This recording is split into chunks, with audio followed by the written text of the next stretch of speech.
How's it going? Hey man, can you hear me? Yeah, I can hear you good. Oh, all right, sick. Okay, so we'll jump right into it. I'll be defending that CEOs of companies who cause illegal environmental devastation should be held criminally liable. Personally, so I'll firstly start off with what I think this policy is going to look like. So, in addition to company fines that already exist, the CEO of the company should also be personally held liable, and they should be held liable in the following ways. Firstly, they should be blacklisted from ever becoming a CEO of any other company, and also from other purchases on the stock market, for example, if it's a company of or like working in that industry again. Secondly, there should be huge garnishments of wages in the future, such that obviously environmental devastation is a very expensive endeavor to fix.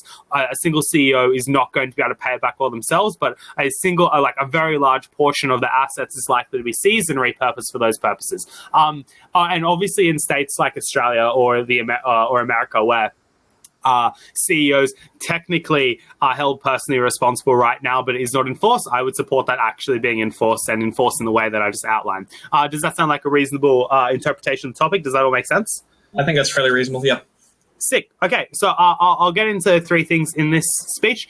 Firstly, the problem that I'm trying to solve. Secondly, why CEOs are personally responsible and thus we should hold them accountable. And thirdly, how does this change the way in which CEOs act and with regard to environmental devastation? So, firstly, the problem. Companies right now regularly destroy the environment, and there's two subsets of companies that do this. There are companies like BP or fuel companies, mining companies that use things like fracking that illegally dump waste, or they engage processes which harm the environment, rape the land, and then do absolutely nothing about it to fix it. These are things that are pretty terrible and are things that are going to cause huge effects in the future.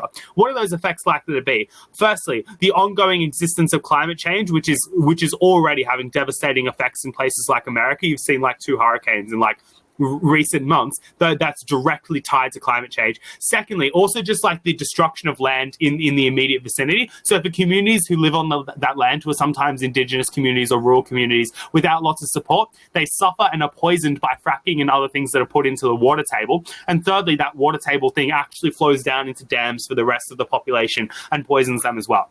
The second type of company that's likely to do this are not ones that are directly related to mining. So, for example, like BP, but companies that do things that are bad for the environment. So, for example, Apple or Microsoft or Google, who in their manufacturing firms in places like in places like China or places that have very low labor standards, they often illegally dump waste, which is harmful for the environment. Those are also companies that I would hold responsible. So, why do I think the CEO themselves is personally responsible in addition to the company? Firstly, they have a legal duty in order to make sure that company is following the laws. That is to say, they have to ensure that the company is paying their tax correctly, that there's no such things as insider trading, and the products that they are putting out meet the standards that they say that they are meeting. Importantly, they voluntarily opt into this obligation, this legal obligation, and this position when they run for chair of the board, for example.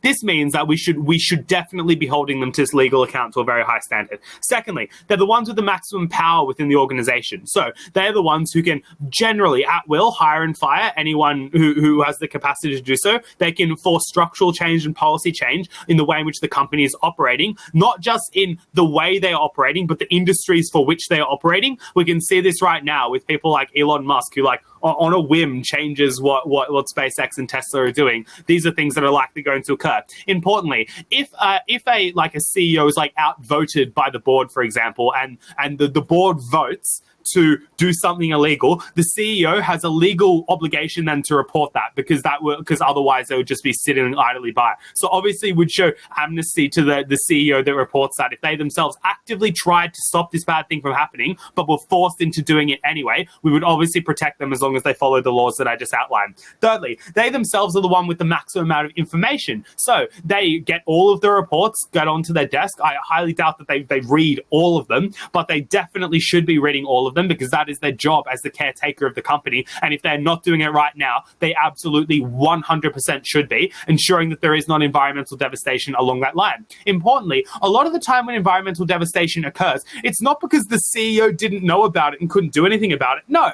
they fucking knew about it and they did absolutely nothing to stop it, or they swept it under the rug, or they hid it in the media. That is something that is bad and something that my policy stops. Thirdly and finally, how does this change the action of CEOs?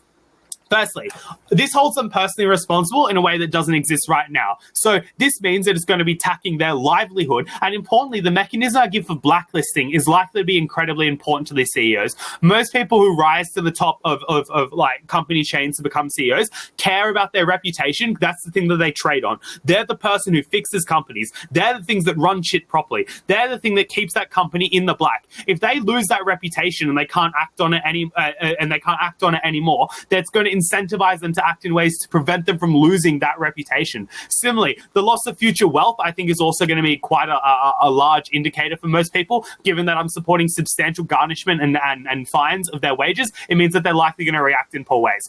Secondly, I think this is going to force them to be significantly more accountable. The reason for that is companies in general, not just the CEOs. The reason for that is that companies are right now that are really faceless, like that have CEOs, and you can Google if you want it, but no one really knows who they are less accountable. So that's companies like BP or 7-Eleven, who are regularly in the news and do shit things. But I think if you ask the random person on the street, they wouldn't be able to name the CEO of that company. I think if you make the CEO personally liable, it puts a face to the things that are being done wrong. So, for example, everyone knows who is in charge of SpaceX. That's Elon Musk. Everyone knows what's that one Australia I was going to say? Alan Joyce, who's the head of the national airline in Australia, who had a bunch of scandals very recently, and everyone knows it's Alan Joyce. That personally puts them in the spotlight because everyone knows their name, everyone's talking about them, and that means it's easier for activist groups to hold these companies accountable by asking that person directly and demanding an immediate response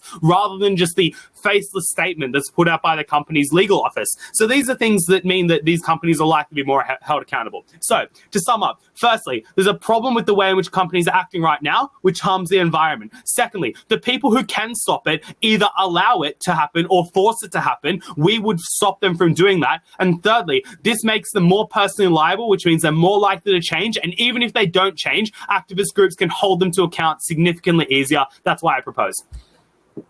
Okay. So I just have a few questions. First, can you define environmental devastation? Oh yeah, I did so at the start. So it's shit like fracking that irreparably damages the environment, not filling up holes after they've been digged for mining. There are lots of environmental groups and wings of the government right now who would be able to give you a very precise definition. But like, I think what I'm talking about here, it's very clear the cases of environmental devastation.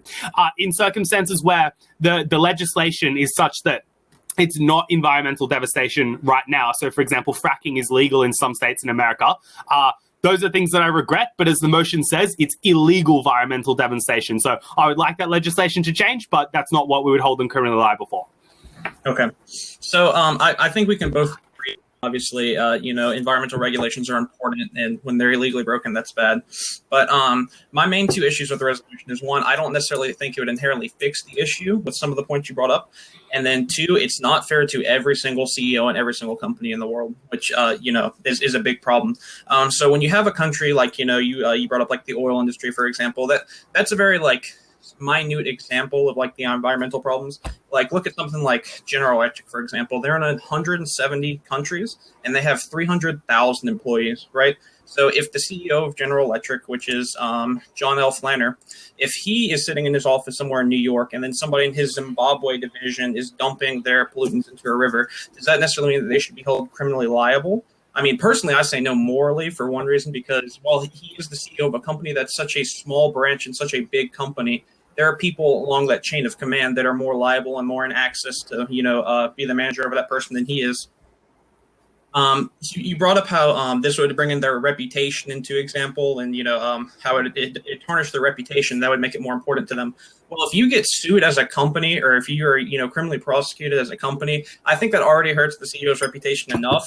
I think that maybe even hurts it more because you're actually damaging the company rather than a personal liability. And then lastly, you talked about just to briefly how like some of these regulations are already in place to actually tarnish companies, and that's fair. So a form of this actually kind of already exists, at least in America with the Supreme Court. It comes down to responsible relation is what they outlined it as. So basically, anybody you're directly a manager over, if they break some sort of environmental regulation, some sort of law, and you are directly over them, you do actually get criminally prosecuted personally. But even on a scale like a company, if a company does something illegal, and in this case we're talking about environmental regulations, let's say Coca-Cola on January 1st started dumping pollutants into a river outside their plant, and then they're prosecuted at the end of the month, all the money they make in that month while they're breaking the law is the maximum amount they're able to be sued for, is however what their profits were during that amount of time. And so that already kind of helps pay for the issue because they are profiting anything that they're getting off of that illegal action. But even on top of that, it's not morally just for these other companies that are huge to sue the CEO or to criminally prosecute the CEO when they're not directly the managers over the person that necessarily is breaking the environmental law. Are you done?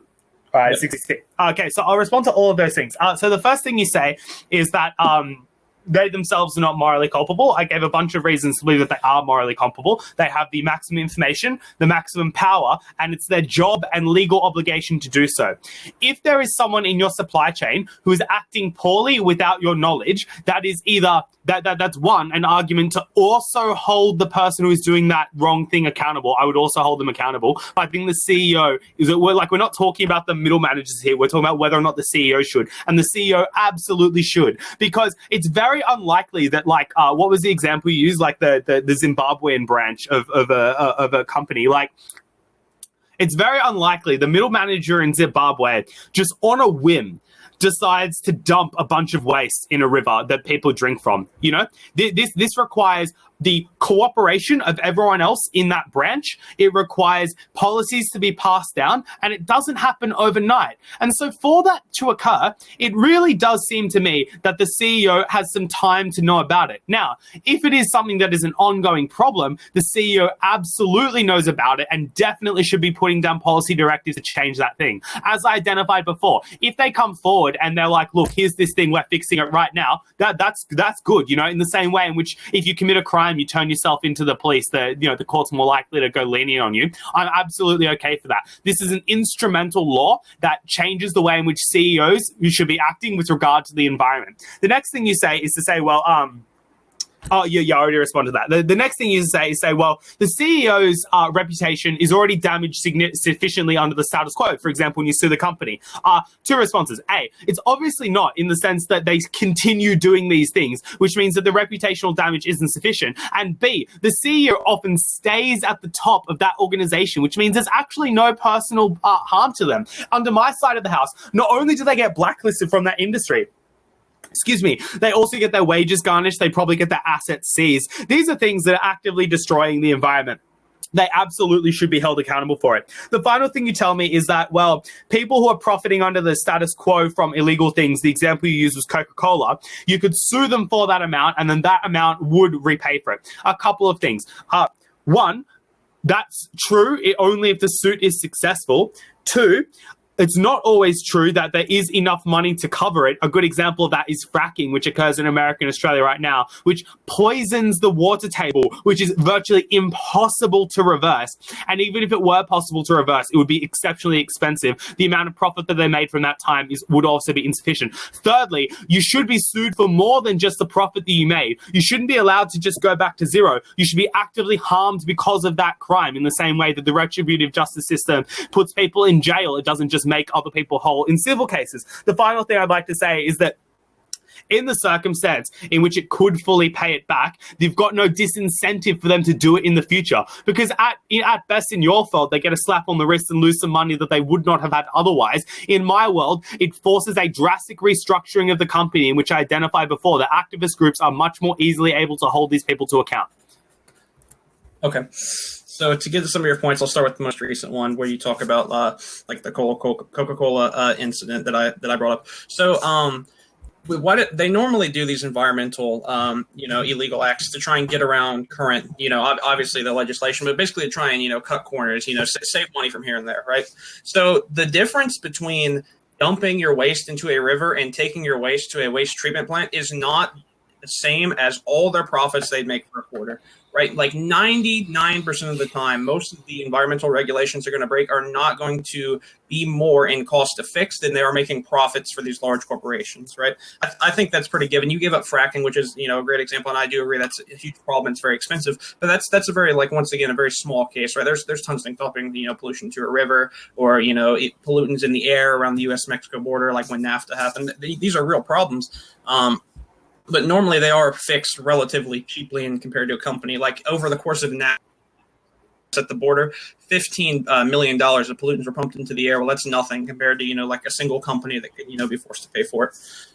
So like I brought up earlier, this actually already sort of happens, but it's the legislation in it now for America is the direct manager of that position, right? So if you work for me and you're dumping something into a river, I am the one that's going to get criminally prosecuted, not the person in, the board office, thousands of miles away. And you say they have the most information, but that's not always the case, right? So like the CEO of General Electric, there are over 170 companies, 300,000 employees. To say that he should be criminally liable for the actions of those 300,000 employees, 170 plus countries, is just kind of outrageous for them to know that they would know everything that happens in all these different plants around the world. While it is their job to operate and manage the entire company, it's not their job to know the day-to-day game plan of all 300,000 employees across the world. And then lastly, you say that their wages should be tarnished, they should be blacklisted from the industry. I'm not against that as much. I do think there should be harder punishments. I think I'll concede that point and agree to you that there should be harder punishments when CEOs do this. But I don't think it should be to the point where they should be absolutely criminally liable for this. They should not be thrown into prison or fined for hundreds of $millions of their own personal money if a certain branch of their company did something all the time. In certain cases, I do think it's fair to go after a CEO. If the CEO directly says that you guys need to start dumping all your waste into the river, okay, then you can criminally prosecute him. But if you are the CEO of a company in hundreds and over 100 countries, and somebody in one of your divisions starts doing something that breaks the environmental codes of that specific nation, even it may not even be intentional, honestly, because every country has such different environmental regulations. I don't think it's morally just to have that specific CEO in that country be criminally prosecuted. The first thing I want to ask is that a parent is charged with the care of their child. If they go upstairs and the child does something bad downstairs or, trips over and hurts themselves or gets into the cupboard where there's rat poison or some knives, and then they die inadvertently because of that, is the parent held responsible? It depends on the country, but in the United States, normally, yes. Yeah. So what I'm pointing out here is that CEOs voluntarily, in the same way that parents voluntarily opt into having kids in most circumstances, obviously not all, but most circumstances, but CEOs always voluntarily opt in to taking on the legal responsibility for their company, which means that they need to be following the laws. Now, if you're a company that's in manufacturing, like General Electric, you know that as a product of manufacturing, you have to dispose of waste. Do you think it's a reasonable question that the CEO of that company asks, what is happening with the waste? I think that's reasonable to ask a specific branch, but in some of these larger companies, it's actually impossible to know on a day-by-day basis everything they're doing. Because waste is just one example, right? If you ask every single plant in the world for General Electric, that I brought up before, what they're doing with their air pollutants, their waste, everything they're doing, it's not possible to keep track of it all. It's probably physically impossible. All right, I don't think it is physically impossible, and here's the reason why. What the CEO needs to do needs to be a hub of information and facilitate information transfer. That means they should do things like policy directives that ensure that there are daily reports from every branch that go up and up and up. When environmental devastation occurs, as I pointed out in the earlier speeches, it's very, very rare that the CEO knows nothing. Often they know about it and choose to turn a blind eye, or they themselves are the one who instigated that policy. Now, if there is environmental devastation going on under your nose for an extended period of time, that is unacceptable, and they themselves should be held responsible for it. If they are not constantly checking the reports of every different branch, then what is the point of their job? Or, you know what they could do? They could hire other people to check it for them and then check through that information chain. But they themselves need to be the one to put the final check on that thing. It is not unreasonable to ask a CEO to manage the company, as is their legal obligation. devastation. The final thing, the second last thing you say is that there's a tension between different countries. There's obviously not a tension in the sense that you're held to the standard in Australia and then you're held to the standard in America of the American law and of the Australian law. Laws don't cross the borders. The final thing you say, and this is the first thing you say, but it's the final thing I'm dealing with, is that a lot of companies don't really worry about the money that they need to spend. It's very inexpensive for them to fix the problem. As I pointed out in my previous speech, there really ought to be a punitive element. That punitive element absolutely should fall on the head and the shoulders of the CEO who is allowing that thing to go under their nose. And finally, if it is the case that they are not, like the money is not responsive, like the company doesn't respond to the money, that is an argument for punishing the CEO. Because if it's a drop in the water to what the company makes in revenue, then the CEO is going to be significantly more sensitive to that because they have less capital in that regard. That is the reason to believe why you should be punishing the CEO. Oh, and just one more thought I had. If the CEO takes credit for the good shit that the company does, even though they didn't have an active role in it, then they absolutely should be taking credit for the bad shit the company does as well. Okay.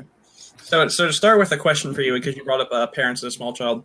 If you come home from work and your 15-year-old has stabbed a cat and killed it, should you go to prison? Well, obviously, no, because that's a 15-year-old.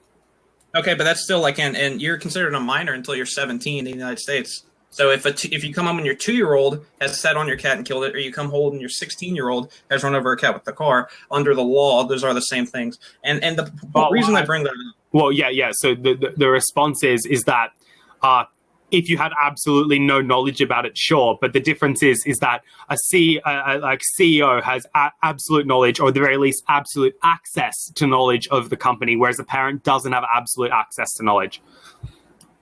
Okay, so it is true that CEOs know a lot. Now my next question for you is oversight a crime?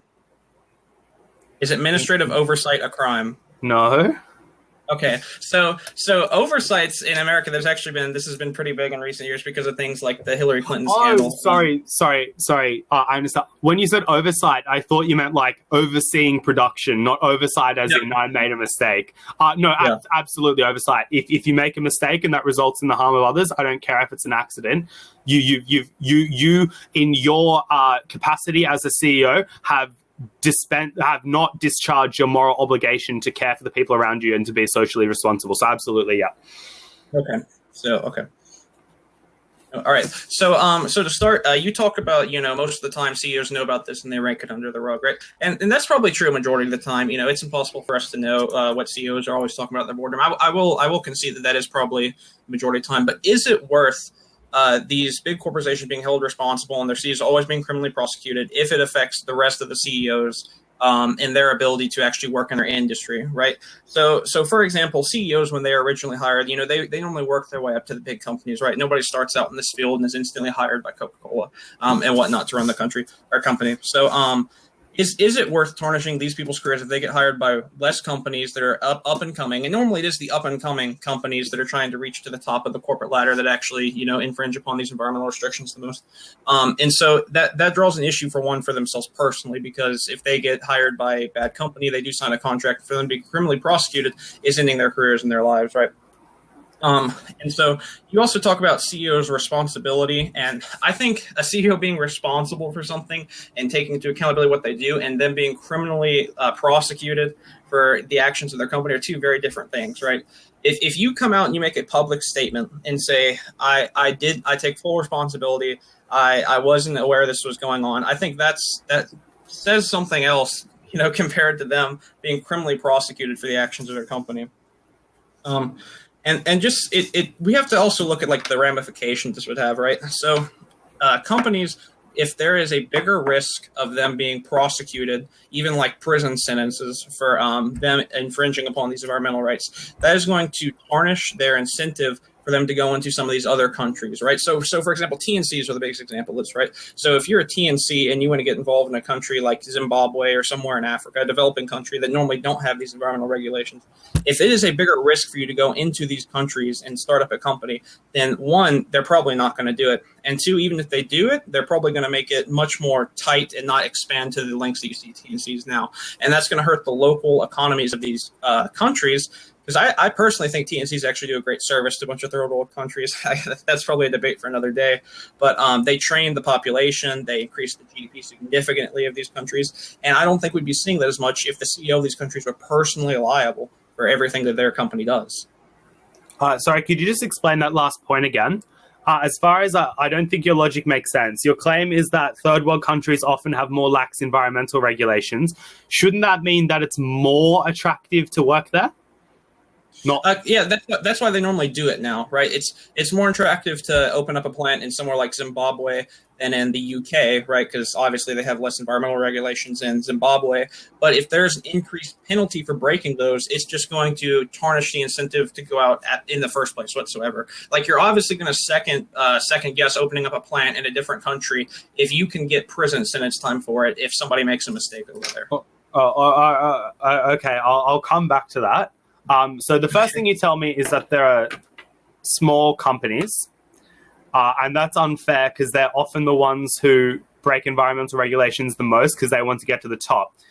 Firstly, if there are one, that's in no way a justification for breaking the fucking law. Like, just because you're poor, that doesn't mean you should be able to steal from other people. In the same way, just because you're a small company doesn't mean you should be able to break environmental laws to get to the top. Two, in a small company, you know what happens? There's not all these massive branches that General Electric has. There's very few employees, which means it's easier to keep track of it, which means the moral burden on you is even higher to make sure that your company does not do shit stuff because that is the company that is more likely to be able to be, this will be enforced against. Thirdly, these are also the companies with the smallest harm. As I identified before, the most harmful companies are the ones who are the big TNCs, who are able to pollute, able to have fancy, like, very strong lawyers to defend themselves, and able to write it off in terms of the drop in the bucket analysis that you gave earlier. There's no reason to believe that these individuals, just because they are of a smaller company size, should be accepted from the laws. The second thing you say is to say, well, CEO may say sorry, and that sends the message, as if I'm contradicting myself. That's not the argument I made. The argument I made was, if you're a CEO and you're coming, like, you preempt people catching it, and you go to the police like, here's the thing, blah, blah, blah, here's all the authorities, or you find out and then you go forward, then absolutely there should be punishment, but it's not the intense punishment I'm talking about. If you're caught out, you don't get to say sorry and keep on working. No. You get prosecuted in exactly the harsh ways I identified before. The third thing you say is with regard to TNCs. Now, I still don't quite understand your logic here. Your claim is that a company is less likely to enter that country because they could get held criminally liable. Firstly, not a problem if you don't break the law. Secondly, if you're entering a third country, no, I'm serious, right? Like, that's true of all legislation. Like, every single legislation is a disincentive to enter an area because you may get held criminally liable for it. It's a disincentive to enter Coles because you may get held criminally liable. Coles is a market chain in Australia. You may get held criminally liable for shoplifting. Like, it's not bad if you're just not breaking the law. The next thing to say is that obviously it actually makes it more that you get a tragedy of the commons problem. If everyone's acting in the way in which Chandler's talking about, that means it's actually super attractive to go into those countries and then help the individuals there by increasing jobs and increasing infrastructure in the way in which Chandler pointed out. Thirdly, if they have low legislative barriers, that means it's easier to follow the laws, not harder to follow the laws, which means it's actually an incentive to go there. But even if it is true that people are less likely to enter countries like Zimbabwe, fine. That means America and Australia can wipe its hands clean of the environmental devastation that is likely to bring about the end of the world vis-a-vis climate change. Okay. So to start, you actually, one of the points I wasn't talking about when you said that they went to the police and did that, you actually brought up that this obviously holding it criminally liable would make them more responsible because they're currently not responsible. That was trying to say that they do actually hold some sort of responsibility because, one, if your company gets sued for millions and millions of dollars in the current system, you're probably already going to lose your job in the first place. Probably a large majority of the time. I don't have an exact statistic on it, but I would assume that's the case in the modern business world. Two, if they have to come out and make a public statement, sometimes there's the faceless organization that sends out a spokesman, but a lot of the time it's normally directly from the CEO of that company issuing a statement, whether it be video or textual or an interview or whatnot. And so they do have to affiliate themselves with their actions in one way or another.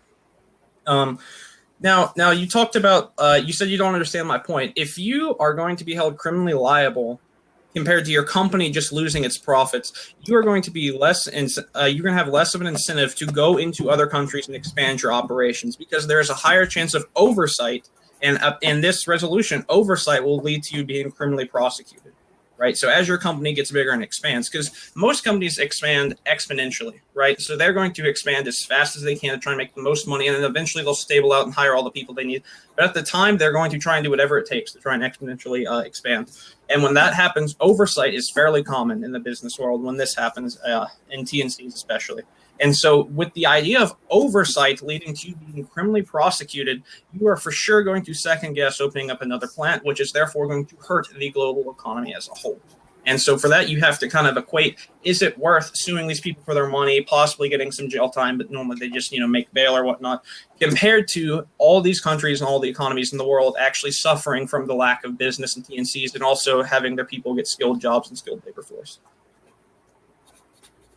Okay, the first thing I want to talk about is that the stuff about expanding exponentially. I want to ask you, do you think we should not enforce OH&S laws against fledgling construction companies? I do. I think we should. You think we should? Okay. Well, a fledgling construction company, a company that's just starting out, wants to expand exponentially, and that oversight's likely to occur. Do you think then it's justified that there are oversights in the construction of, say, a hospital or the construction of, say, a house that may collapse on someone? Do you think that's fair? Well, the difference is like in the construction, for example, like there's like a very set approval process, right? You have to be like certified. You have to get the building certified. There are certain codes you have to live up to, right? And that's a difference because it's a single builder building something, and it has to be certified. And if it does not meet up to code, you go back and you have to correct those errors. Well, yeah, that's also true. Environmental regulation is exactly what I'm proposing. What I'm pointing out here is that new companies that are trying to expand, if they're expanding too quickly, and because of that quick expansion, they fuck up, they should be held responsible. My proposal is such that it holds them accountable to that, such they expand slowly, they expand properly, and they expand with the appropriate regulations in mind without destroying the environment and livelihoods of people around them. Importantly, this is also only an argument that applies to new businesses. Obviously, existing big businesses don't have this problem and should be held to this standard. Importantly, I care significantly less about a new business trying to start up if its way of starting up is breaking the laws of the country to which it is beholden. The next thing I want to talk about now is the comparative cost of these things, because you said this earlier. Your claim is that it doesn't cost a lot of money to fix environmental devastation, and that's kind of like a drop in the ocean to what the company has. Is that correct? I mean, it's obviously on a case-by-case basis, right? Because environmental devastation can be something as simple as, natural resource depletion, but it can also be up to something like fracking. So, but I'd say generally speaking, that's normally a drop in the water compared to what they actually profit on an annualized basis. Okay, so my question then is that then the current system that you're proposing, which does not hold CEOs personally liable, is an ineffective system because it doesn't put a sufficient, punitive penalty of a monetary nature on the company that is doing the bad thing. My system fixes that because it directly targets the person with the maximum power for whom $15 million is unlikely to be a drop in the ocean. I supported massive garnishing of wages, massive reputational blacklisting and loss, which means that those are the actors who are most likely to respond to this argument. What do you think? Okay, so I understand where you're coming from, but my issue draws with how this sort of already exists. The resolution exists in a term. It is just on much more of a relation basis.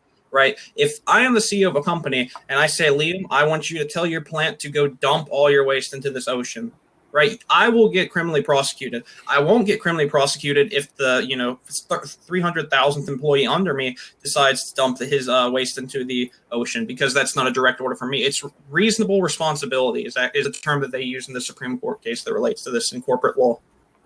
Yeah. But the thing is that the 300,000th employee who is dumping waste beneath you doesn't do that on the whim, and they don't do it overnight. It requires policy directives and an infrastructure of like it's not just one employee, like it's multiple people who have to dump it in that river. But the CEO is the person who's responsible for the what's a different word from oversight? Supervision of those people. So yes, it is true that it may not be the CEO who's directly doing it, but those are the ones who are responsible and have the capacity to change it and do not change it. And if the CEO finds out the day after that somehow they missed some enormous policy directive, I think they should still be fired, because it just doesn't happen that simply, Yeah, and I can understand where you're coming from.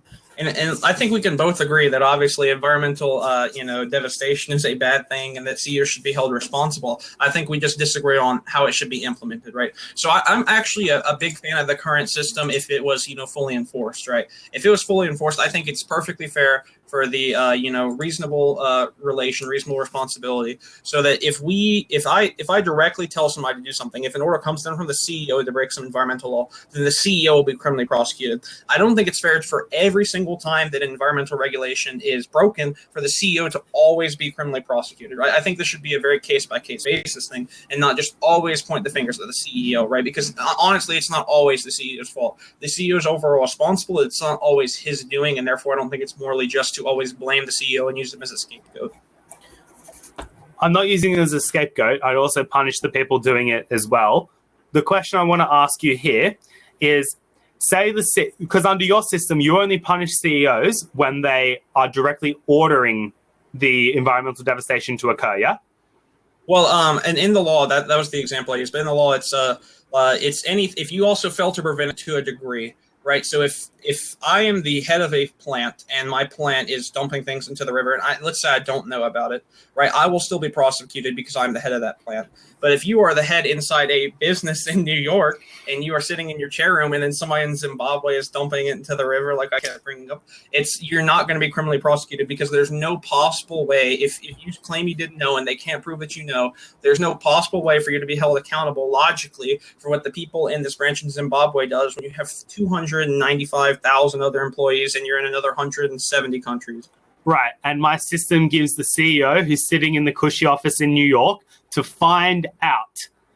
Under your side, if it's happening halfway across the world, they can just sit there and twiddle their thumbs and have no legal retribution occur against them, because in your world there's no reasonable relation to them. I'm saying, damn right, if you're given the legal responsibility to take care of a company, you bloody well do it. You go out to the sites, you go out and see what has to occur, you read the reports that are given to you, and if shit looks fishy, you need to be the one to solve that. Otherwise, what is the point of you? Additionally, I want to point out again, CEOs are taking responsibility for all of the good stuff that a company does, even though they didn't have the reasonable relation to it. Why is it they should be able to sequester themselves away from the bad stuff?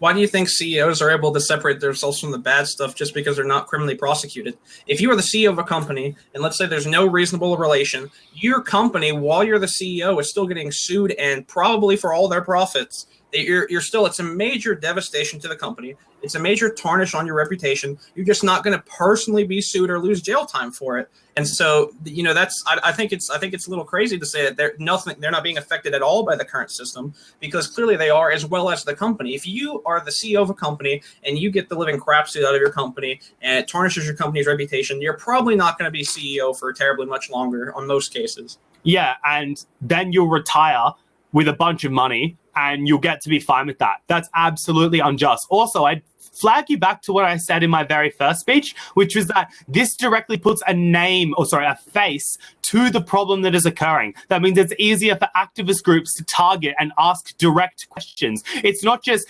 BP or 7-Eleven puts out a statement. It is, insert name of CEO, has said. Alan Joyce with flop sweat was just floundering around with his incompetence. That's fucked, and that is the way that you will get change in the minds of legislators and voters and people who are engaging with that company. And the second thing you said was if you're held personally liable for it, it gives you an incentive to go and find out and fix it. Like, if I say to you, Chandler, if you lose this debate, you're going to lose everything. I'm going to burn your house down and steal your car. That gives you an incentive to win the fucking debate. In the same way, this gives an incentive to CEOs to seek out the problems that are happening, ensure that every environmental regulation is being held accountable to, in the same way that we hold them responsible for tax evasion, because that's also something that they should supervise.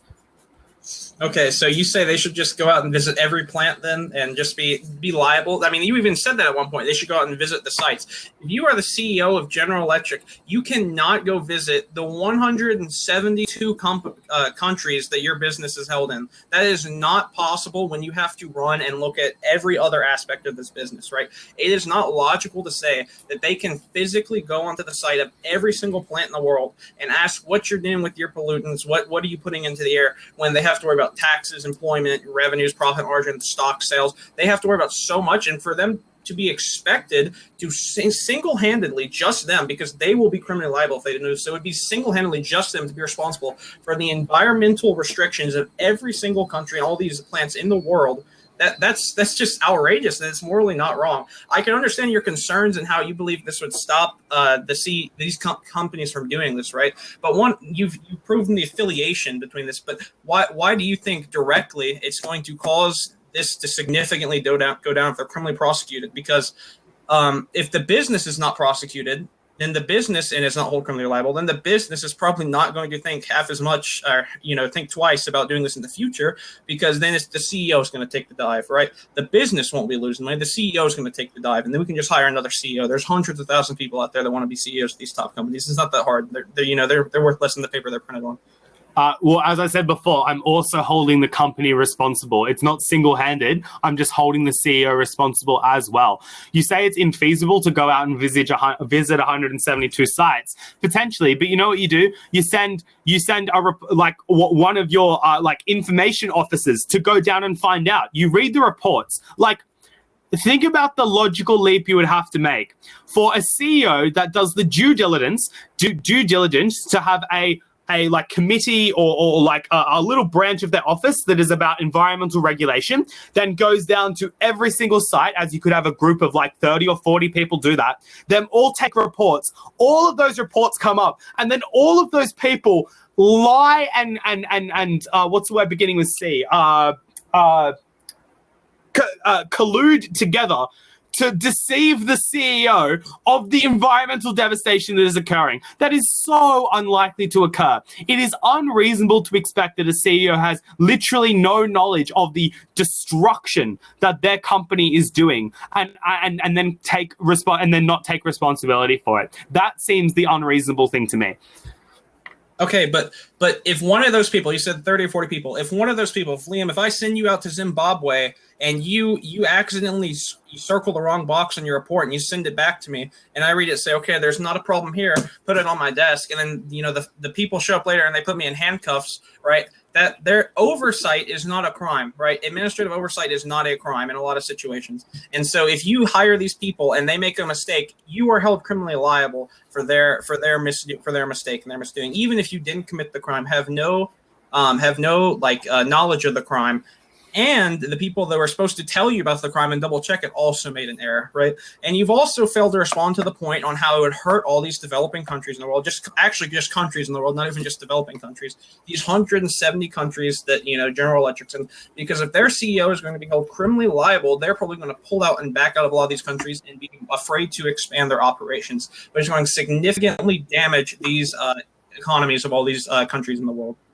All right, two responses. One, look how unlikely it would be for the person who goes out to check the site and then the double checker and then the triple checker and then the quadruple checker fucks it up. Like that, if that happens, I reckon it happens 1 in a trillion, and I'm okay with that. But also, in the circumstance in which it does happen, an administrative mistake, if you tick the wrong box and that results in the continued poisoning of water tables, it results in the continued destruction of livelihood and continued waste being dumped into rivers that are, for lack of a better expression, raping the land, then damn right, you should be held responsible for that. I don't care if it was a mistake. You need to take more responsibility for the actions that you are taking. If it is your job to circle the box correctly and you fuck up the job, you're responsible, the person in charge of you is responsible, and the person who is legally invested in controlling that company and overseeing that company absolutely is responsible. I'll give the rest of the time to you. Okay, so your solution here, you said the first checker, double checker, the triple checker. Hiring more people can't just be a solution to every problem, right? If I was a company and I hired all 7 billion people on Earth, I'm sure there wouldn't be that. That's not always a solution to the problem here. And once again, these countries, like I think it was Zimbabwe, actually I use as an example, but their GDP tripled since all these TNCs came into their country just a few years ago. So it's going to have such terrible economic repercussions on these countries. On top of that, CEOs aren't always at fault. Sure, they're legally responsible for the company, and it is their job to oversee the company. But it is, and taking responsibility will obviously be a good thing, but not necessarily to the point where they're going to be criminally liable if somebody's, so far down the chain that they can't even see them makes an oversight mistake.